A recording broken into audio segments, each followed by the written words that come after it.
What's up, Wolfpack? It is the most electric Viking in survival entertainment back again with another video.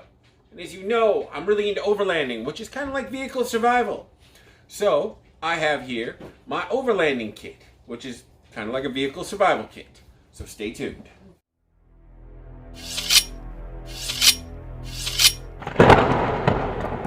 Welcome back, Wolfpack. So, we are building ourselves a vehicle survival / overlanding kit. And the number one thing you need is navigation. Something like these back road map books. They're waterproof. They have all the back road, dirt road, everything you need in this book. Now, I know everyone loves Gaia and other GPS programs, but it's not always an option, and they're not always up to date. At least if you have a hardcover like this back road map book, then you have something no matter what. All right, on to the next thing. Next up is tires. Your tires are important. Without your tires, you can't get where you're going. So one thing that's not on the table that I think you should have is a full-size spare. On top of a full-size spare, you should make sure you have a jack. Either one of those scissor jacks that comes with it, or a bottle jack, or a high lift. Just some kind of jack, because you're going to need to get the vehicle off the ground. Next, you got to get the tires off. And for that, I have one of these that I picked up at Walmart.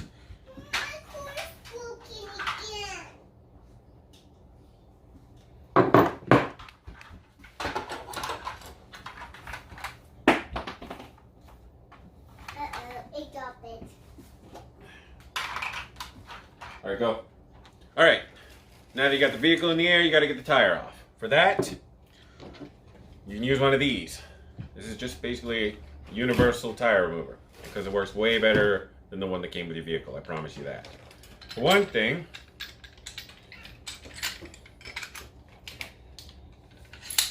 it's expandable for more leverage. All right, you've used up your spare. Now what? You got to repair your tires. So there's a couple of ways to do that. So you can get one of these tire repair kits. It comes with a reamer, plugs, a pusher, and this one actually comes with a tire gauge. Cool. And then you can get spare plugs and rubber cement. Another tool that's not super important, but I like having, is one of these valve stem tools. You can pull the valve stems. I got extra cores. It's even got a tap and die for fixing them. Of course, you can always use slime. This is kind of a last resort even for me, but it's nice to have if you got something you can't really plug.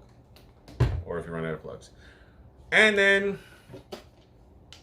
tire pressure gauge, and a pump. A decent pump is always a good idea. For me, it's this slime high capacity pump, which works fine. All right, well, my daughter decided to be in the background and make a lot of noise, so we're gonna have to put up with that. But last but not least, get a pump. I use this slime high capacity pump. You can go get one of those heavy duty compressors or whatever you want, but this works fine for me. All right, on to the next thing. I found Daddy! Great, go put him in the Jeep. Next up is tools. I'm gonna make a couple of points right off the bat here.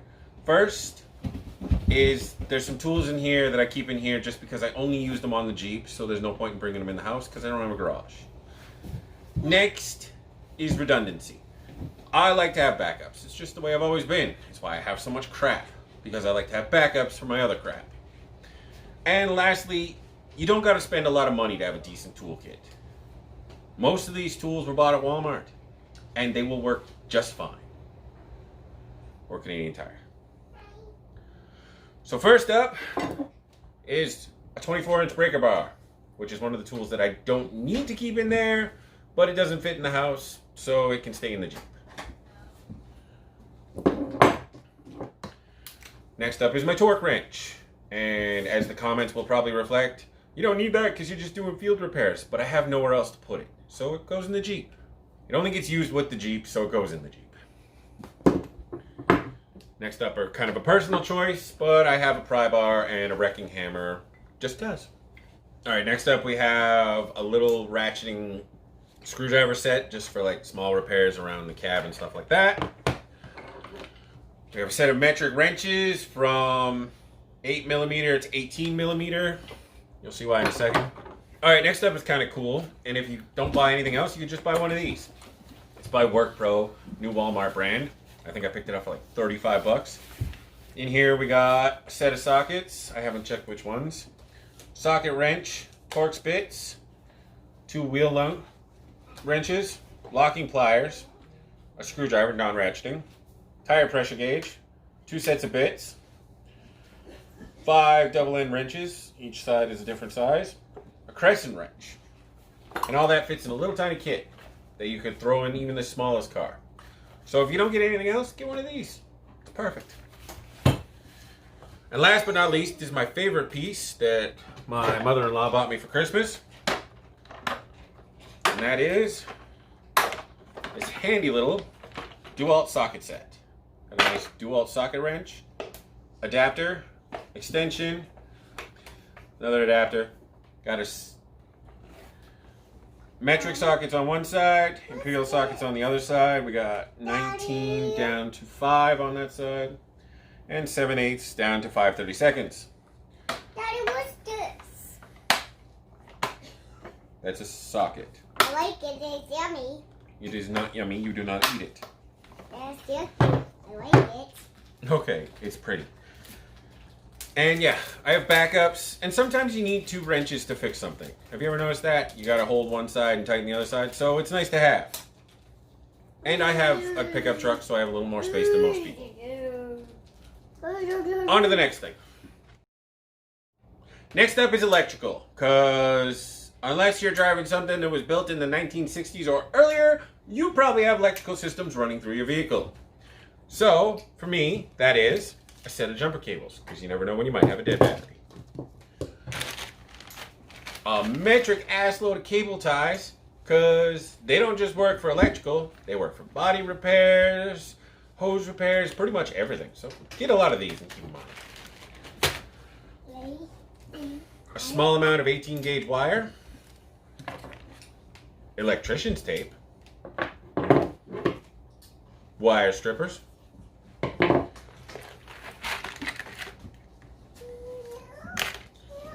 fuse tester and puller, and this massive box of fuses that only really has this row that fits my Jeep.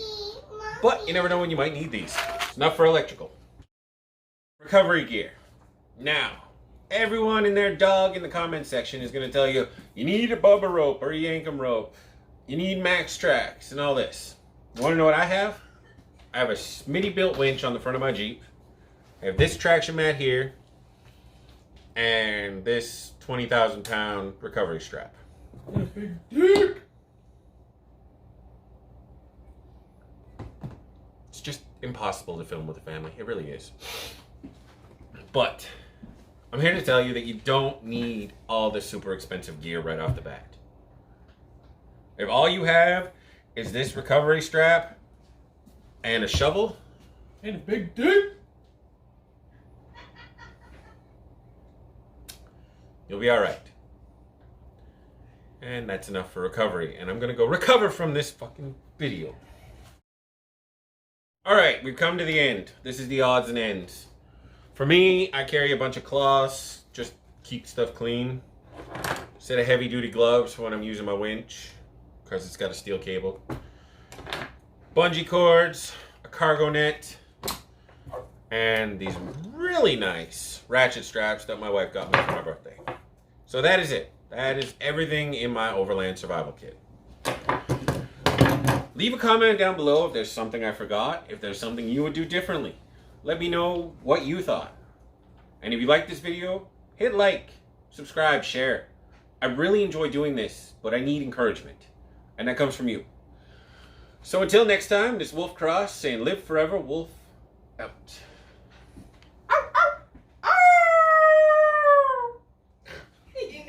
You knew one of us was going to do it. I know it was coming. I can't fucking film with you guys around.